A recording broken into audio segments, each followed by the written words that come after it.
Warriors are hoping Jimmy Butler will be back on the muscle contusion he suffered after that hard fall in Game 2. Without Butler, Stephen Curry carried the load for Golden State, scoring 36 points in Saturday's Game 3 victory. Reporter Youngmasuk joins us now live. So, what more can you tell us about Jimmy Butler's status for tonight?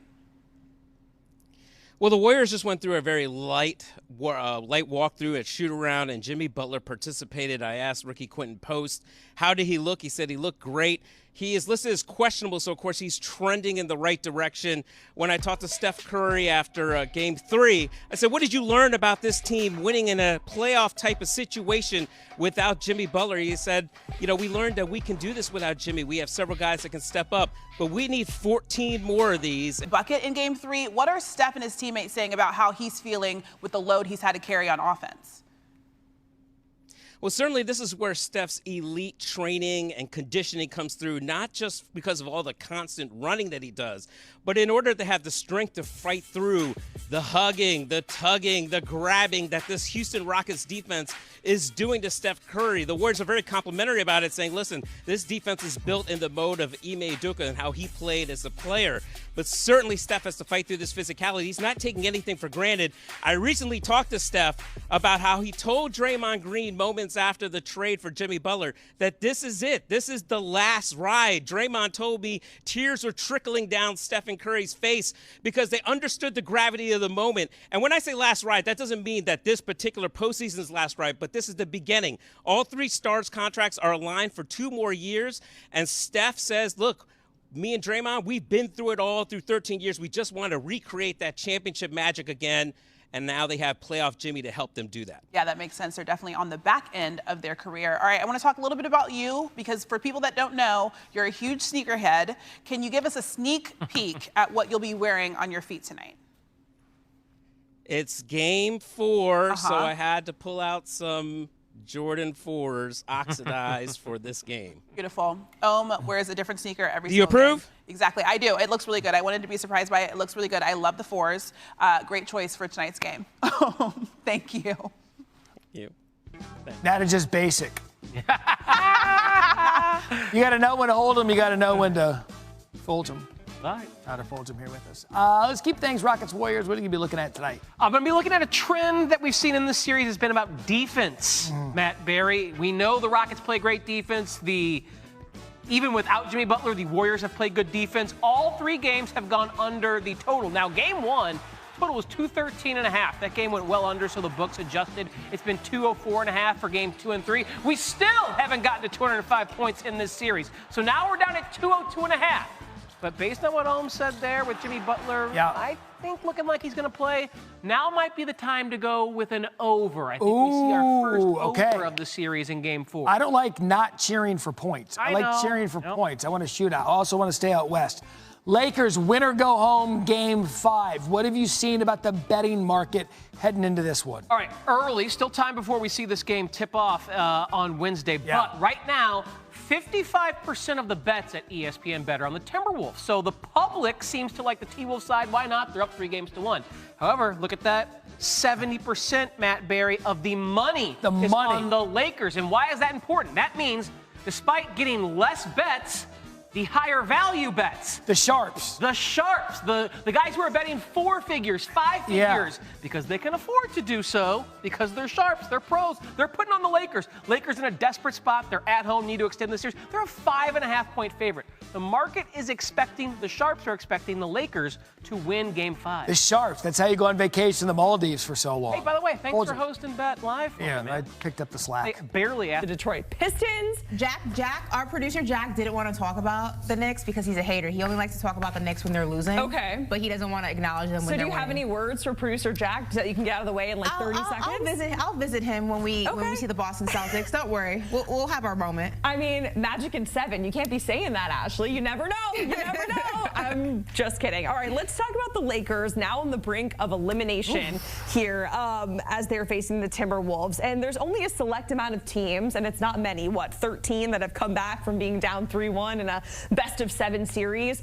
Are Luka and LeBron doing enough? Are they enough to surmount some crazy comeback here against Anthony Edwards and the way that he's playing in the Timberwolves? Okay, so if Luka and LeBron, they're enough as individuals, they're enough as a tandem, the team's just not enough, right? And this was kind of the concern when the Lakers were formed together, that, you know, as dominant as Luka and LeBron are and can be and will be, it's just not enough when you talk about a 7-game series, especially when you're talking about a team like the Minnesota Timberwolves, who have a lot of talent. There's a lot there to work with on any given night. And when you look at what the Lakers did or what they didn't do, they only made 5 of their 18 shots in the final quarter, and they got out-rebounded 13-9 and then had costly turnovers. But what's actually interesting to me is J.J. Redick took a play out of Tom Thibodeau's handbook and refused to make any substitutions at halftime. I don't know if it's that he just didn't trust what was available. We're playing the entire second half. The entire second half. It marks the first time any coach has done that in a playoff game in the NBA since the 1997 postseason. So for all the people who are coming at Tibbs' neck, at least he doesn't have that record on his resume. But it just goes to show how thin this roster is and how unreliable this roster is outside of LeBron and Luka, not having the freedom to make those substitutions and not having the trust in those substitutions, which is a direct contrast to what Minnesota is able to do. We know what Julius Randle's going to bring. We know what Anthony Edwards is going to bring. But then you have Dante DiVincenzo. You have Naz Reid. You have Jaden McDaniels, who had a stellar night last night and has had a great just performance all through these playoffs. It's just hard to compete when you can't compete with that. And really quickly, before we move on to Milwaukee in the Dame situation, if this is a first-round exit for this Lakers squad with Luka and LeBron, how much does that change the trajectory of what we see from LeBron James, who's what, 40, going to be over 40, I guess, at the end of this season? Does he stick around? What do you think? I think if LeBron was going to retire, we'd have a whole retirement goodbye tour. He's coming back. Okay. but what I can guarantee you is that when the Lakers get eliminated, because it is going to happen, it's just a matter of whether it's in game 5, 6, or it's happening, right? You know, he'll breadcrumb, I don't know, I got to make a decision, I got to think about it. You know, I've been playing basketball for a really long time, and he's coming back. Okay. All that to say, he's coming back. All right, let's go to the Bucks. Not great news for Milwaukee here because Dame suffers a non-contact injury. There's multiple reports out there saying it's an Achilles issue. Doc Rivers is saying this is not good. It feels like it's a wrap for Milwaukee in the playoffs, but what do you think this means for Giannis as well moving forward? Is he going to finally request a trade out of Milwaukee? I know Bucks fans, like, that's a real sensitive topic and they don't want to talk about it, but yeah, they hate me too, so this is great. Okay, what does it mean for Giannis?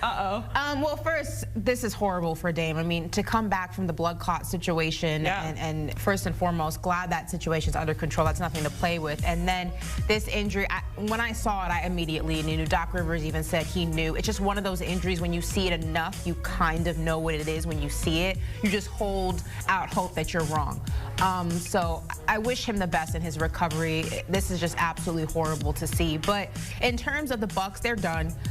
In terms of Giannis, Milwaukee fans already hate me, so let's just pile this on. I would not be surprised if he doesn't request out of Milwaukee. Here's the thing. It's gone through so many changes to try to get back to the championship. You got rid of Adrian Griffin. You hired Doc Rivers. You got rid of Drew Holiday. You brought in Damian Lillard. You brought in Kyle Kuzma. You brought in all these other pieces to try to make a run, and you're getting bounced in the first round. If you're Giannis, you're young enough where you can still win. You're dominant enough where you can still win. We're talking about someone who's top 3 in MVP voting right now, in top 3 in candidates.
Chào